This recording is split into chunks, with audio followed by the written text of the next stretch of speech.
A partir de agora, entra no ar o programa Psicanálise e Você, com Márcia Camargo. Radioaçãobrasil.com, a rádio 100% brasileira. Boa noite, sejam bem-vindos ao programa Psicanálise em Você, com Márcia Camargo.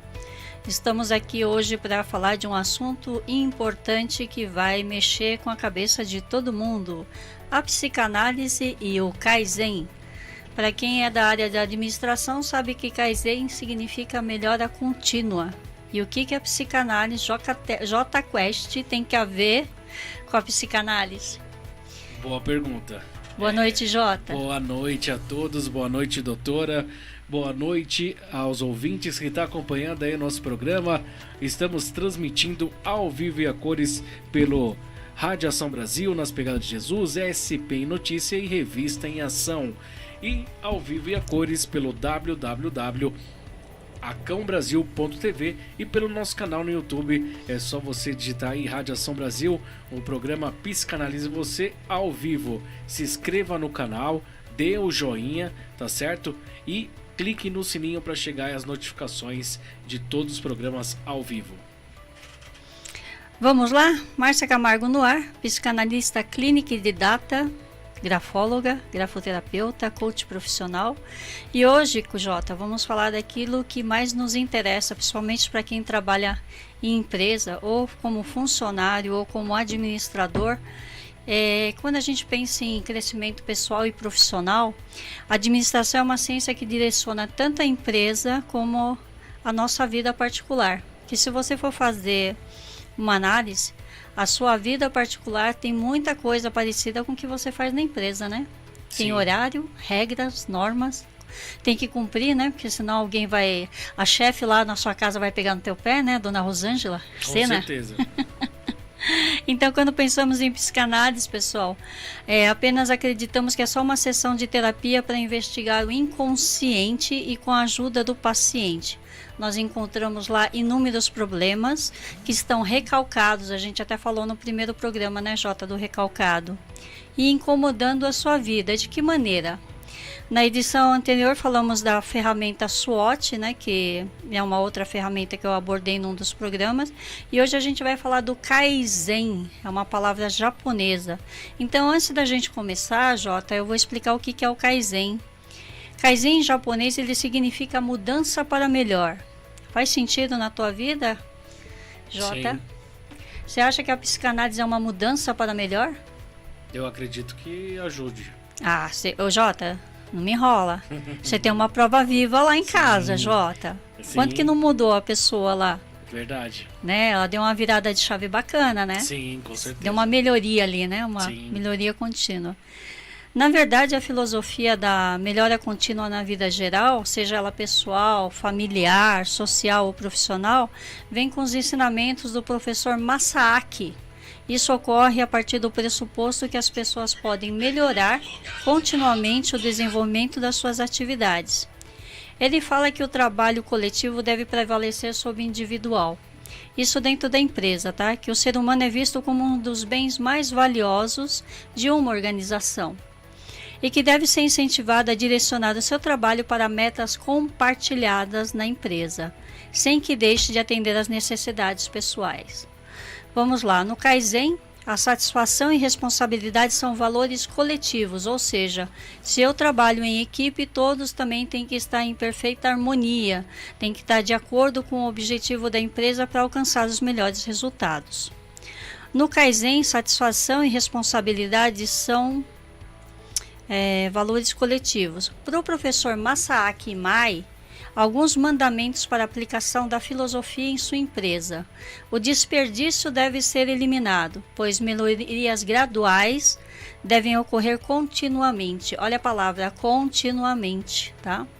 Assim como o ser humano também deve começar a prestar atenção em si mesmo e ver o que ele pode melhorar, o que ele pode fazer de melhor para contribuir para o crescimento pessoal e dos demais que estão à sua volta. Na ótica da psicanálise, né, agora vem a parte que nos interessa. Como você utiliza o tempo a seu favor? Quais são as suas prioridades? Já parou para pensar nisso? Já fez uma listinha do que você realmente tem de prioridades? Você já parou para olhar para você? A ideia da psicanálise é isso. É uma viagem ao seu mundo interior. Acho que a viagem ao centro da Terra dá uma ideia do que é viajar dentro de nós mesmos. Quantos desafios, quantos medos, quantos traumas, quantas situações que a gente não sabia como resolver. E dentro dessa ótica, você vai começar a olhar para a pessoa mais importante na tua vida. Você primeiro. E você passando a se entender, você vai entender como que o outro funciona. Ou pelo menos ter mais assim uma noção de respeitar o limite e a capacidade do outro. Dar prioridade às pessoas. Acredita-se que o esforço principal da melhoria deve vir de uma nova mentalidade e de um estilo de trabalho bem diferente por parte das pessoas. Muitas vezes quando você está na empresa, as pessoas estão ali brigando, tentando achar, quem é que fez a coisa errada? E não assim, o que a gente pode fazer para melhorar, em vez de ficar fazendo caças às bruxas, né? Eu não sei quem já trabalhou aqui em empresas de pequeno, médio porte, sempre tem aquele encrenqueiro, né? Aquele bagunceiro que ele quer criticar todo mundo, vamos condenar a pessoa, vamos botar na fogueira e ver se resolve. Quando na realidade a empresa ela foi feita para dar lucros, ela foi feita para trabalhar em equipe, não para competir. A competição vai ser realmente quando você vai estudar, vai fazer um curso novo, vai mudar de área. Aí sim é uma competição.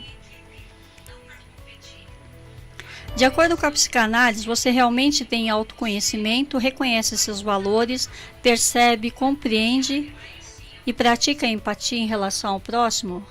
Quando você está na sua empresa, você já praticou a empatia? Em que momento você fez isso dentro da sua empresa, dentro do local de trabalho? O que vocês podem me dizer, pessoal? Vai colocando aí no chat as suas perguntas. Dá uma dica aí para mim, em que momento, em alguma situação da vida de vocês, que vocês foram empáticos com o seu colega de trabalho.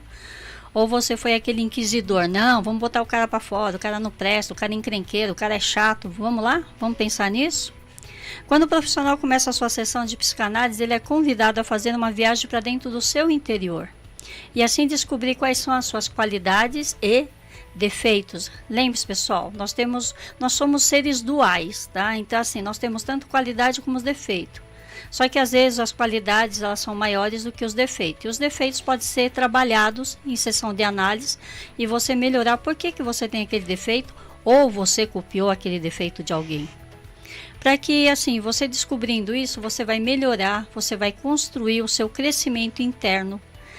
Então, segundo a ferramenta do Kaizen, assim como apresentada nesse texto que acabei de falar, de que forma você está realmente disposto a aprender fazendo uma mudança, com a ajuda do psicanalista, que de confiança que vai abraçar os seus novos patamares da sua vida. Lembra que na sessão anterior eu falei que o psicanalista é o espelho? Tudo que você tiver refletido, o analista vai poder vai te pontuar e falar assim, você precisa mudar nessa área, você poderia, como seria se você olhasse para esse determinado problema com essas possibilidades, porque assim, quando você vem para análise, você está totalmente perdido. Então o psicanalista ele vai falar assim, olha, imagine dessa maneira, como que seria para você se você fizesse isso? E se você olhasse por essa ótica?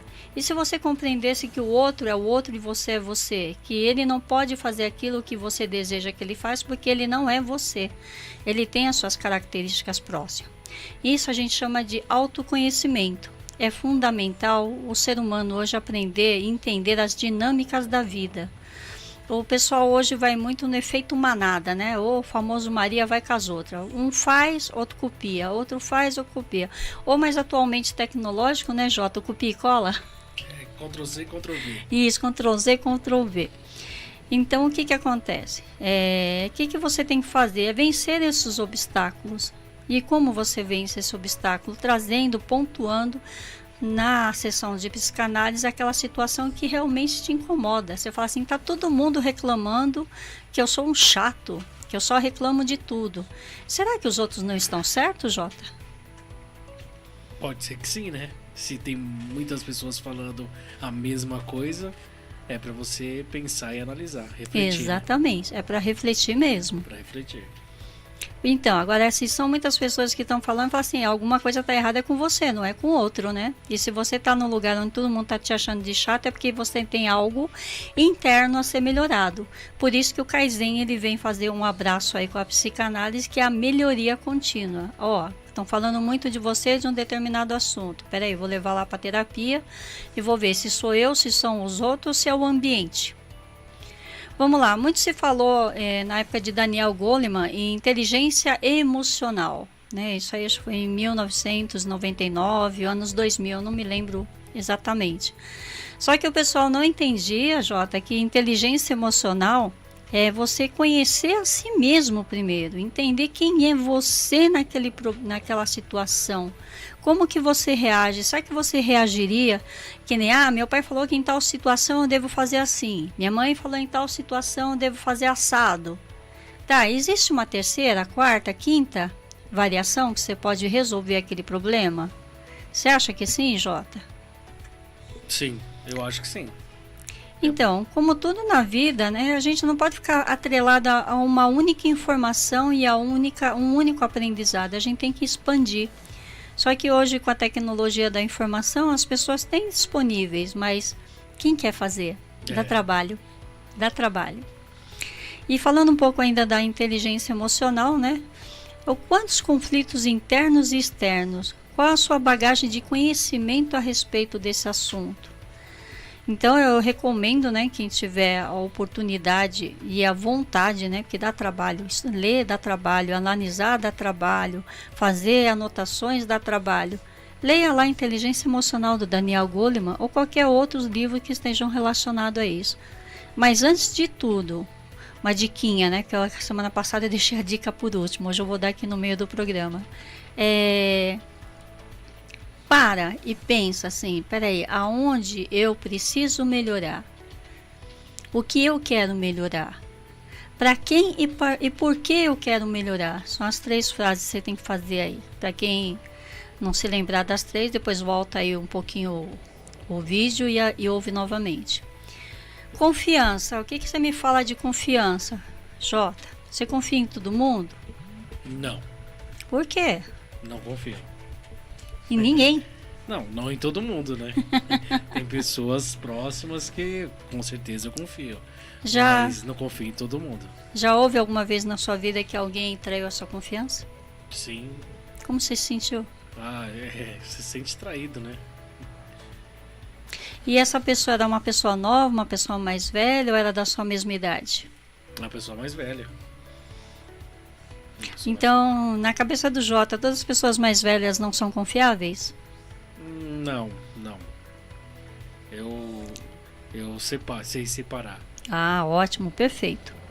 Então, aí eu pergunto para os nossos ouvintes, né, Jota, de 0 a 10, quanto que eles têm o grau de confiança, né? Eles têm o desconfiômetro ligado.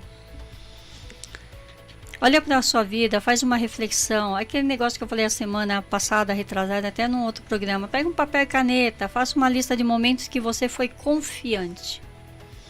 Se você se sente não confiante nesse momento, vai lá atrás, lá no seu cérebro, lá no arquivo, né, da confiança. Em que momento eu me senti confiante? Em que momento eu fui assim, seguro de mim mesmo, não tendo desconfiando de nada e de ninguém e tudo deu certo? Depois faça um texto descrevendo tudo aquilo, tudo que você consiga lembrar. Você vai ver do quanto que você é capaz. Porque as pessoas acham que elas não são capazes, né? Sim. Elas ficam naquela história assim, não, é bondade sua, são seus olhos, imagina, quem me dera. Tem que sair desse quadrado, tem que sair da Matrix, tem que sair da caixinha, né? Vamos olhar o que tem fora da caixa. E assim vamos ver como controlar os pensamentos. Nós sabemos que o cérebro é perseguidor de objetivos, mas durante um tempo em que estamos nas nossas atividades diárias, né, Jota? Somos invadidos por inúmeros pensamentos, seja ele positivo, seja negativo. E como e de que maneira você administra isso? Você tem muitos pensamentos durante o dia que você está trabalhando, Jota? Eu Geralmente eu tô sempre preocupado, eu não penso muito não. Eu só vou agindo. Só vai agindo. Só agindo. O problema chega, você vai lá, começa e termina, e finaliza. Não tem muito tempo pra pensar não. Tá, mas tem muita gente que fica pensando, que chega até a fazer os trabalhos errado e não cumprir a meta da empresa. Não, tô brincando. Não, tem dia que você chega no trabalho, você tá preocupado, aí o trabalho não sai direito, né? Você fica pensando, fica martelando, como que eu vou resolver isso? Como que eu vou resolver aquilo? Então, sim. Acontece. E como é que você administra isso quando esses pensamentos vêm pra você, Jota? Ah, não tem jeito, né? Você tem que trabalhar, você tem que deixar de lado os pensamentos e depois resolvo. Vamos lá, Jota, vou te dar uma dica só pra você, mas não conta pra ninguém da rádio, tá? Tá certo. A hora que esse pensamento tiver, pega um papel e caneta ali e escreve assim, né? O que esse pensamento representa pra mim, como que eu vou conseguir resolvê-lo? E deixa ali de lado. Faz uma listinha. Cada um que vai aparecendo, você faz uma listinha e deixa de lado. Porque é uma forma de você esvaziar o seu cérebro naquele momento e você focar naquilo que realmente vale a pena, que é o seu trabalho, que é a sua dedicação à empresa, ok? Fica mais fácil agora? Eu vou fazer isso aí na próxima vez. Aí eu vou te cobrar para você contar para os nossos ouvintes, tá bom? Vou fazer isso na próxima vez. É assim, não acredite nas bobagens que eu falo. Execute-as para ver se elas funcionam, né? Que isso. É uma brincadeira que a gente faz, né? Porque assim, não tem aquela história, é preciso ser que nem São Tomé, ver para crer. Então faça para crer, né? Para ver se funciona, me testa. Quando eu trabalhava na área de vendas, isso em 1997, faz tempo, viu, pessoal? Faz tempo. Tinha uma revista chamada Venda Mais, do Raul Candeloro. E uma vez ele falava assim, teste tudo que eu ponho aqui de vendas, vê se funciona. E aí eu, como era muito curiosa, gosto muito de fazer laboratório, eu testava tudo e dava certo.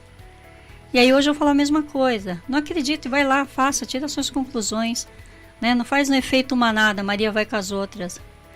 Vamos ver se fazer diferente modifica, né? Você realmente acredita que podemos controlar e modificar esses pensamentos o tempo todo? O tempo todo? É, o tempo todo. Não sei te responder. Aí eu digo que sim, principalmente quando você faz uma sessão de terapia semanal. Pois em parceria com seu psicanalista você vai encontrar novos caminhos e diversas soluções, até antes não pensada e nem elaborada. Quando Freud diz que a cura pela fala faz muito sentido, pois o analisando, né, ao falar por mais de 40 minutos, né, porque na realidade a sessão são 50, né, ele percebe que há diversas soluções para um único problema. Porque quando o paciente está falando nesse ambiente seguro, que a gente chama de setting analítico, ele para se ouvir. E a resposta está onde? Com o próprio paciente. A gente só vai refletindo a situação. Faz sentido? Faz sentido. E o que é esse espaço físico, né? Eu falei também numa outra sessão, só para relembrar o pessoal, né? Hoje, com a tecnologia online, é mais gostoso. Eu tenho paciente que faz deitado na cama, outro faz deitado no sofá, outro abre uma cervejinha e faz a terapia, o outro fuma, o outro que põe fone para a família não ouvir que está falando, né? Agora, quando é no presencial, a pessoa está de frente, que nem eu estou aqui contigo, e a gente vai observando tudo que esse paciente está falando, tudo que ele está dizendo, todas as frases prontas ou repetidas que ele escuta por aí e repete que nem papagaio. Então a gente traz ele para uma consciência. Quem é você? Ou você é parte de um todo que copia e cola? Então, sem medo de ser ouvido, né? Aquilo que você perguntou na semana passada, fica tudo em sigilo? Sempre vai ficar em sigilo. Morre com o psicanalista. Porque aí nós vamos voltar de novo numa das perguntas que foi feita pelo Washington Amâncio. O psicanalista com atenção flutuante, né, que ele vai estar aqui, ele vai acompanhar essa missão da fala e ver o que realmente atormenta esse paciente. E com isso eliminar o sintoma, né?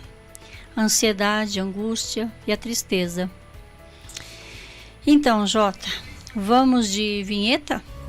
Voltando, pessoal, espero que vocês tenham gostado do primeiro bloco. Quem quiser já coloca aí se gostou ou não gostou, dá o joinha, curta, manda para todo mundo e ativa o sininho para vir todas as... como é que fala, Jota? Todos os programas, né? Quando eu deixo... Toda vez que tiver o programa ao vivo vai chegar a notificação do celular. Vai chegar no celular da pessoa. Como eu prometi a semana passada, né, eu li a poesia da Dona Dina Paraguaçu e hoje é do senhor José Paraguaçu, o Sertão Encantado. José, um abraço para você, ó. Tá aqui seu livro e eu vou ler a poesia Dormir no Mato, que eu achei que tá bem assim, bem atual, né, e bem com o nosso momento agora. Dormir no mato e estar em contato com a sua natureza, sentir a frieza da madrugada, despertar com o canto da passarada, ver a relva orvalhada, a galinha ciscando no terreiro, ouvir a vaca berrando pelo bezerro, enquanto chega a vez da sua ordenha, Zefinha gritando, traz a lenha, para fazer o quebra-jejum, que eu nunca vi em lugar nenhum. Saborosas iguarias, todas feitas no mesmo dia, bolos, peta e cuscuz, beiju, paçoca e requeijão. Mas o que mais me chamou a atenção foi ver tanta união e alegria, coisa rara de se ver hoje em dia em uma família. Bonito, né? Bonito. Bem assim o que a gente está realmente precisando hoje, estar em família, né? Exatamente. José Paraguaçu é um grande poeta.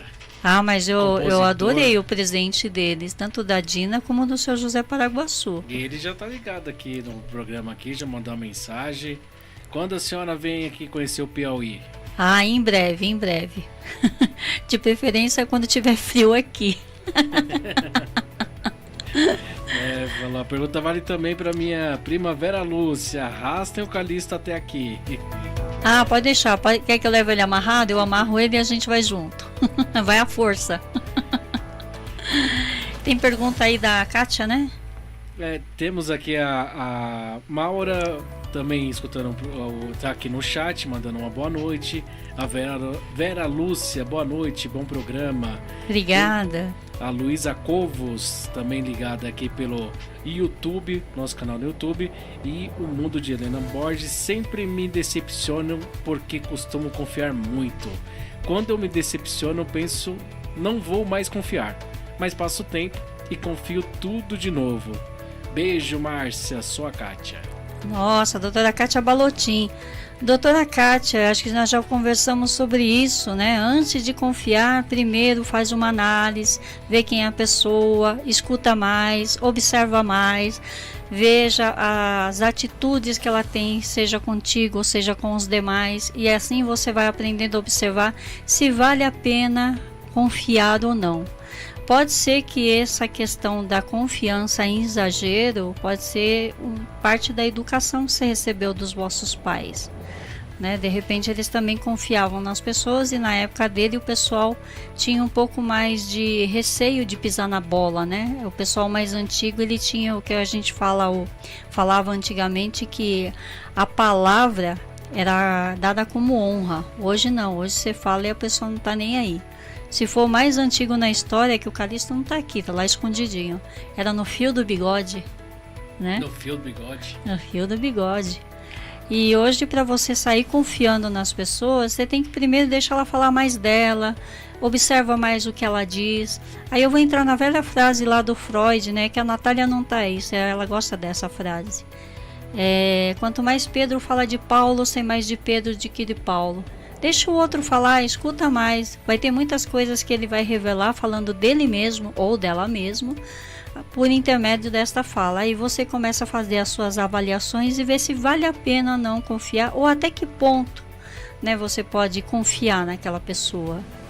Respondi sua pergunta, Kátia? Responde aí pra gente. Se tiver dúvida, põe de novo aí no chat, por favor.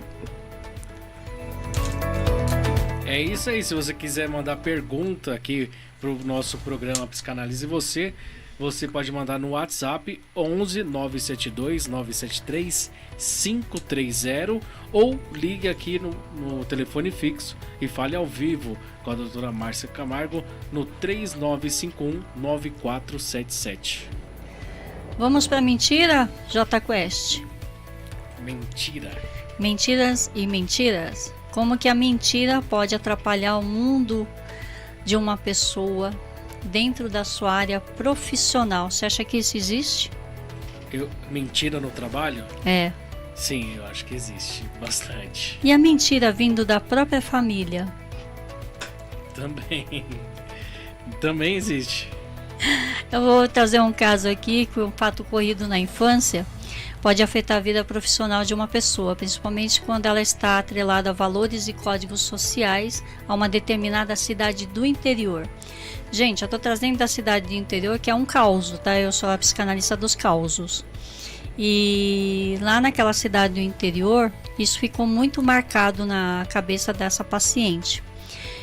Por que que ficou? Ela tinha uma vida infantil, saudável, como todas as crianças do interior, e como todo mundo lá no interior, os filhos sempre ajudam os pais. Então, como que ficou o inconsciente marcado para sempre na vida de negócio dessa paciente, onde a sua própria mãe mentiu e ocultou uma verdade durante anos? Essa paciente morava numa cidade do interior, onde sua mãe fazia docinhos e ela saía para fazer a venda, né? E havia um senhor religioso que comandava uma comunidade lá naquela cidade. Quando ela foi vender os docinhos, ele sempre fazia a compra, estava adequadamente vestido e nunca pediu para ela entrar dentro da casa dele. Um dia, né, essa história acaba tomando um outro rumo. Quando ela foi vender novamente os docinhos para esse religioso, ele pediu que adentrasse a casa. Enquanto ele saía para pegar o dinheiro para fazer o pagamento, né? Ele chega perto do pescoço dela e tenta beijá-la. E ela sente esse hálito fétido e quente. Ela dá um pulo da cadeira e sai correndo, e avista a porta, abre e sai e vai correndo lá para casa. Passaram-se 32 anos e no meio da reunião, essa paciente, uma bela mulher, uma empresária muito bem sucedida, teve uma explosão de raiva no meio da reunião com 32 colegas de trabalho e entrou num choro compulsivo. Qual seria o gatilho mental dessa moça? O que aconteceu para ela ter essa explosão de raiva do nada? Aí vocês vão falar assim, foi lá o religioso que tentou beijar o pescoço dela. Talvez alguém tentou chegar perto dela lá na reunião, chegou perto do pescoço dela para falar alguma coisa, e ela teve aquela explosão inesperada. Mas não, foi a indignação com os pais, né? Como é que uma mentira ela vai te acompanhando durante toda uma vida e como que ela interfere no teu trabalho? Quando esse episódio ocorreu, na época ela havia contado para a mãe que esperava dessa mãe que ajudasse, né? Porque a gente sabe que pai e mãe têm a obrigação, né, de cuidar dos filhos e protegê-los diante da situação e orientá-los da melhor forma possível. Só que ela tentou falar com a mãe o que aconteceu, que esse religioso fez com ela.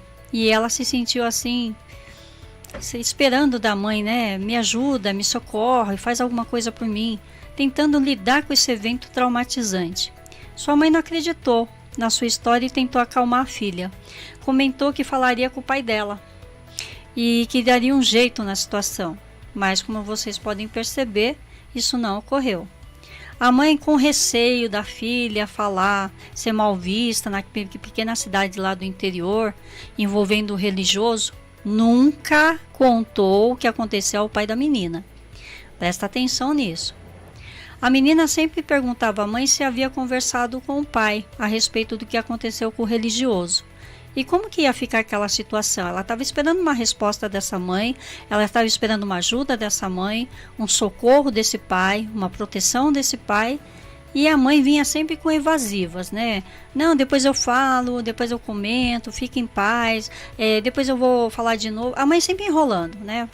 Para resumir a história. Só que de tanta insistência dessa filha, porque ela fala assim, poxa, essa resposta nunca chega, né? A mãe deu uma resposta para ela assim, que o pai disse que era para deixar para lá e encerrou o assunto. Imagina a cabeça dessa menina.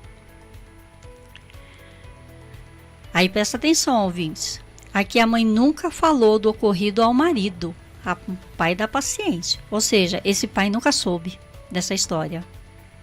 Quando na realidade a mãe deveria ter narrado o que aconteceu para poder proteger a filha. E aí a mãe mentiu o tempo todo para a filha, que naquele momento não sabia que a mãe mentira para ela. Olha que louco, nem ela sabia.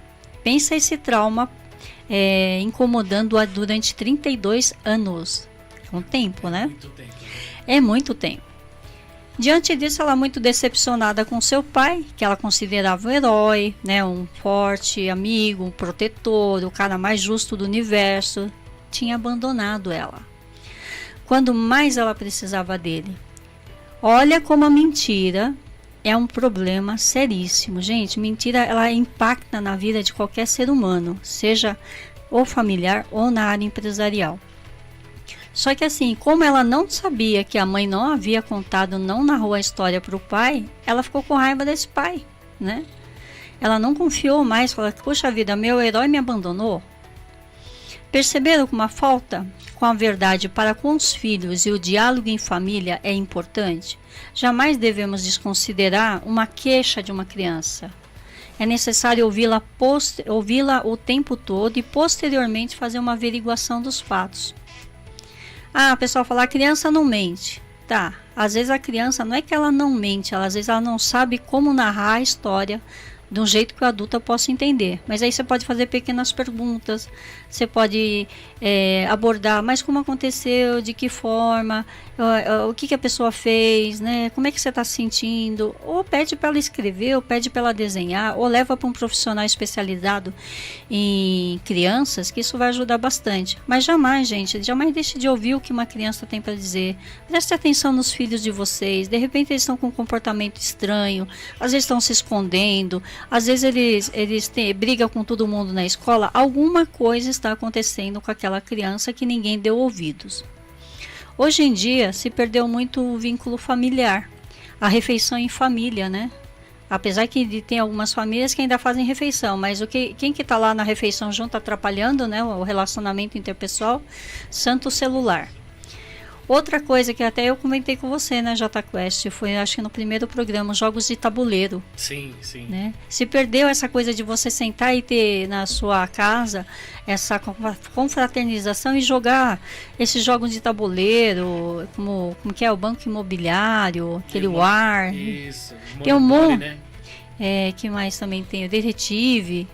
Então o que aconteceu? Os pais, né, devido à correria, tudo, mas assim, reserva um dia, né? Sábado e domingo, 1 hora lá, vamos fazer uma reunião em família, vamos sentar todo mundo junto, vamos conversar, né? Pega uma caixinha, põe os celulares lá dentro, esquece o celular por 1 hora. Né? O filho, a filha, ele precisa da atenção desse pai e dessa mãe, ele precisa dessa companhia, ele precisa saber que ele é uma pessoa importante dentro desse relacionamento familiar. Isso acontece também por causa do meio digital, né? Os pais colocam aplicativo espião para saber o que os filhos estão falando. Gente, não pode ser um relacionamento aberto, sendo que o pai e a mãe é o porto seguro. Por que não, né? Aí os filhos descobrem que o pai e a mãe lá pegou, né, espionou, vai fazer o quê? Eles vão arrumar um jeito, né, que tem muito aplicativo, muito tutorial no YouTube, como seu pai e sua mãe não saber que você está falando com alguém, como apagar todas as mensagens sem deixar rastro. Faz sentido? É, total, né? Eles fazem uma faxina assim que você não acha nem a vírgula mais, né? Só migrou do que aquilo que você fazia escondido, né, antigamente, os Sim. filhos, né, pro celular. Agora tá na tecnologia, né? Sim. Eles sempre arrumam um jeito para esconder. Então, mas porque muitos pais assim, né? A gente vê de umas gerações de uns 30 anos para cá, é que eles querem dar de tudo pros filhos, né? Não, porque eu passei necessidade, eu passei fome, eu passei frio, eu não tive estudo. E assim, será que a criança quer aquele estudo? Será que ela está habilitada para aquilo? Será que você está fazendo a coisa certa? Né? Se você der de tudo, qual é a graça de eu ter que conquistar aquilo? Né? Saiu um tempo atrás no Instagram, tinha uma listinha assim: de 3 a 5 anos você ensina ele carregar o lixo até a lixeira. De 5 a 7 a limpar a porcaria, né, os resíduos do totó, do gatinho. Dos 7 aos 9 você põe para lavar a louça, dobrar a roupa e assim por diante. Hoje a molecada não sabe mais o que é isso. Tá tudo pronto, né? É verdade. Só que esse tipo de atividade faz com que ele também seja reconhecido dentro dessa família e ele seja útil. Hoje a molecada, a maioria que a gente pega em casa do consultório, estão se cortando, estão indo para o suicídio. Por quê? Porque não tem ninguém para dar atenção. para ver o que ele está fazendo. Né? Ou a mãe e o pai estão muito ocupados com o trabalho, ou estão muito ocupados com o celular, ou quando o bebê mal acaba de nascer, já enfia o celular na mão dele. Não, é contato humano. Se perdeu muito isso. Isso aconteceu comigo, hein? É? Algumas vezes tem que confessar. Pegava o celular quando a Thaís tinha lá seus 2 anos, dava o celular para ela ficar assistindo lá a Galinha Pitadinha. Muitos pais fazem isso. Ou se não, os outros seriados que tem na Netflix, que às vezes não são nem recomendáveis, né? Isso tem que ficar bem atento. Na Netflix tem muita série assim que não são para crianças. E você coloca lá a faixa, né? Sim. A criança de 4, 10, 12 até, mas tem coisa que passa. Aí você tem que estar ali próximo, né? Então, é que quem monta os seriados também quer atrair outro tipo de público. Então ele muda, né, o contexto ali da faixa etária. Só que assim, o que é recomendável? O pai e mãe ler o que é o conteúdo, assistir também, né? Para ver o que seu filho está assistindo. Qual é a relevância daquilo? O que aquilo vai trazer de educação para aquela criança? Ou que não vai trazer, né? Exatamente. Vai prejudicar lá na frente. É que nem quando teve aquele seriado lá, até acho que não sei se foi na Netflix, 1, 2, 3 da Batatinha lá, o Round, não sei o que, 6. Eu vi um caso assim, foi em grupo, né? Foi muito interessante. Eu sinto com meu filho para assistir Round 6, ele só tem 10 anos. Oi? Como é que é? Tudo bem, né? Ela é a mãe, né? Quem sou eu na fila do pão? Mas se você vê, o filme não é saudável, não só tem jogos mortais ali, um trapaceando o outro, né? Um tentando se ser melhor do que o outro ali, para fugir da morte. Isso é saudável para criança? Eu não recomendaria, mas até aí tudo bem. A pessoa disse que estava assistindo, uma pessoa letrada, tá? Não era uma pessoa ignorante, não. É porque a pessoa realmente só estava ali para fazer cumprir o protocolo de ficar com aquele filho dela aquele período naquele momento. Não existia diálogo, não existia passeio, não existia essa reunião familiar de ter jogos, brinquedo, né? Nada. Então, aí vamos falar, voltando lá no caso da nossa paciente que foi vítima, né, de equívocos que os pais frequentemente ficam imaginando que estão fazendo melhor para os seus filhos. Durante as sessões de análise, essa paciente deixou claro a sua resistência em confiar nos homens, especialmente os mais velhos, que eram pouco confiáveis, fazendo-a desconfiar até dos sócios e funcionários da empresa. Entendeu? Porque a confiança lá que a gente comentou. Sim. Entendeu? Porque homens mais velhos, primeiro veio o religioso, né? Que não foi um bom exemplo. Depois veio o pai. Coitado do pai, não sabia da história, né? E depois veio a história da mãe não falar para o pai. Olha que associação, que neuroassociação essa moça fez. Todos os homens mais velhos do sexo masculino não são confiáveis. Já pensou se carregar isso 32 anos e descobrir na análise que sua mãe mentiu para você? Muito complicado, hein? Então, esse medo fez com que ela lutasse desde cedo. Olha como ela começou a se preparar para a vida. Para ganhar o seu próprio sustento e não depender jamais de nenhum homem. Ela deixou bem claro na frase. Jamais de nenhum homem. Imagina como é que ela vai ter um relacionamento para ter a sua família, né? Até ela poder resolver isso. Então, esse resgate do passado, ele é um ato libertador e terapêutico. Para que supostamente essa vítima da situação. Por quê? Porque aí depois quando ela foi conversar com a mãe estava com peso na consciência, elas tiveram uma discussão e ela discute com a mãe assim, você não falou que meu pai não ia me ajudar e não ia me defender daquele religioso. Aí ela fala assim, você vai ficar muito triste comigo. Eu jamais contei ao vosso pai. Pensa na decepção. Então, como uma mentira, ela sendo carregada durante 32 anos, pessoa bonita, bem-sucedida, liderando uma grande empresa, de repente ela tem um gatilho desse com os homens mais velhos que estão lá na reunião. Aí o pessoal faz um julgamento errado, tá vendo? É uma louca, é uma despirocada, é uma doente, mas ninguém sabe o que está por detrás daquela história. Faz sentido para vocês? Pra mim faz todo sentido. Você esperava ouvir essa história? Não.